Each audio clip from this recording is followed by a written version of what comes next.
Hello, this is your favorite director. Naitwa Director Bantu wa T-Media, and this is for completely beginners, wale wanaoanza kwenye game ya photography au videography, au wale wanaotamani kufungua kampuni ya production na bado hawajafanya maamuzi ya kununua vifaa. Na leo nitakwenda kukujuza ni vifaa gani vya kuanza navyo production. Mara nyingi watu wanafanya sana makosa katika kuchagua kifaa gani cha kuanza nacho production. Wapo ambao wananunua vifaa kwa bei kubwa sana na baadaye wanakuwa disappointed na wanaacha kabisa biashara ya photography au videography. Na makosa haya natamani yasitokee kwako wewe ambaye unaanza biashara hii ya photography au videography. Jambo la kwanza la kuzingatia na la msingi kabisa ni kamera. Kwenye kamera unapaswa kutambua ya kwamba kamera gani inaweza kukufaa kulingana na aina ya production unayoifanya. Wengi wanaanza na vifaa vya juu sana.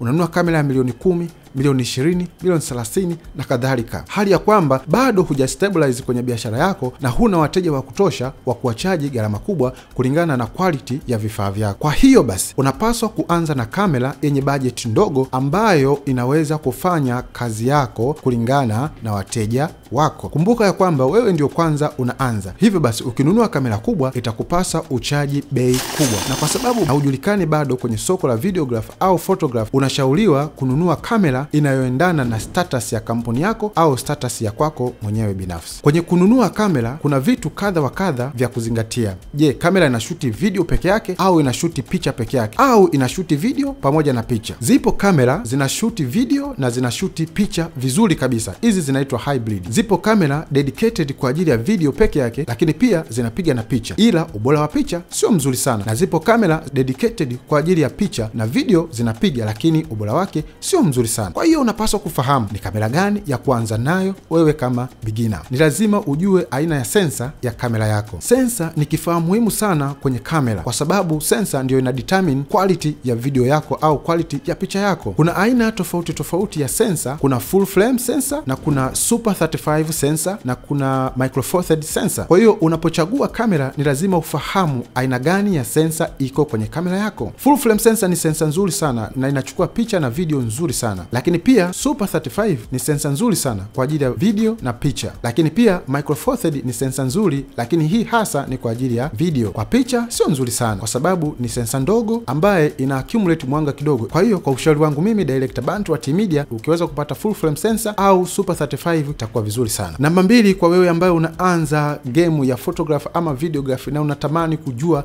vifaa gani vya kuanza navyo katika game ya video na photography.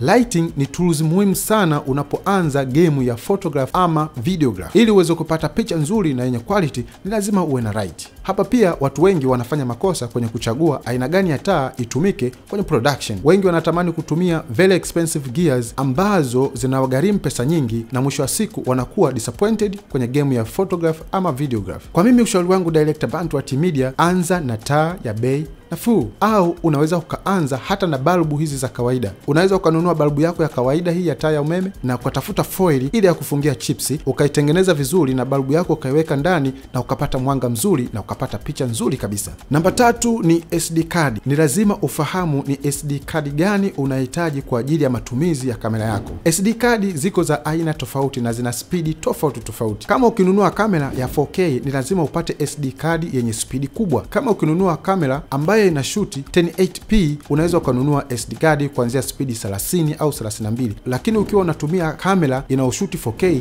angalau upate SD card yenye speed kuanzia 100, 150 na kuendelea. Unapaswa kuwa na sound recorder. Sound recorder ni kifaa muhimu sana. Watu wengi wanapuuzia. Wengi wanatumia internal sound recorder ya kamera, jambo ambalo halitaweza kukupa quality ya sauti.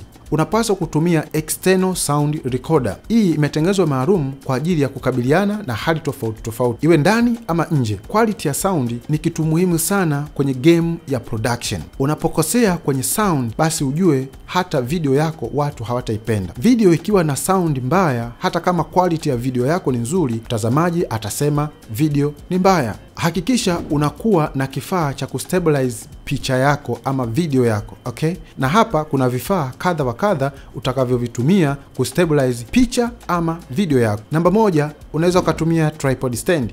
Tripod stand ni kifaa muhimu sana na katika film kimetumika tangu miaka mingi mpaka sasa bado kinaendelea kutumika. Lakini pia unaweza ukatumia gimbal. Sasa hivi kuna aina tofauti za gimbal. Tafuta gimbal ya bei rahisi ambayo unaweza ukabeba kamera yako na wewe ukaicontrol gimbal yako vizuri sana. Unapaswa kufahamu kamera yako inashuti resolution gani. Zipo kamera zinashuti 720, zipo kamera zinashuti 1080, zipo kamera zinashuti 2K, zipo kamera zinashuti 4K, zipo kamera zinashuti 6K, zipo kamera zinashuti 8K, zipo kamera zinashuti 12K. Kama unaanza game ya photograph ama videograph, huna haja ya kununua kamera ya 12K ama 8K ama 6K. Unaweza ukaanza na kamera ya 1080p au 2K au 4K. Hii resolution inakufaa kabisa kwa matumizi na quality nzuri ya picha ama video yako. Kama umetufuatilia mpaka sasa, nakupa big 5 na hii ndio bonus point yetu. Na bonus point yetu ni lens pamoja na ND filter. Kama umefanikiwa kupata kamera nzuri ya kuanza naye, na kitu kingine cha msingi ambacho mimi Director Bantu wa T-Media ningependa kukwambia ni lens. Unapaswa kuwekeza kwenye lens kwa sababu unaweza ukawa na kamera nzuri lakini lens yako sio nzuri, basi picha utakayoipata haiwezi kuwa nzuri sana. Na muda mwingine lens inaweza kawa gharama sana, lakini usijali, wekeza ili uweze kupata kitu kizuri. Lakini pia ND filter ni tools nzuri sana kwenye video production ambayo watu wengi hawaitumii. ND filter ni kifaa muhimu sana ambacho watu wengi hawakizingatii, lakini umuhimu wake ni mkubwa sana. Kwa wale ambao hamfahamu, ND filter ni aina fulani ya glasi ambayo inawekwa mbele ya lenzi kwa ajili ya kupunguza mwanga unaoingia kwenye lenzi ambao unaenda moja kwa moja kwenye sensor. ND filter ni kitu kizuri sana, lakini naamini tapata time wakati mwingine tutaielezea vizuri, utapata kuelewa. Naitwa Director Bantu wa T-Media. Ciao.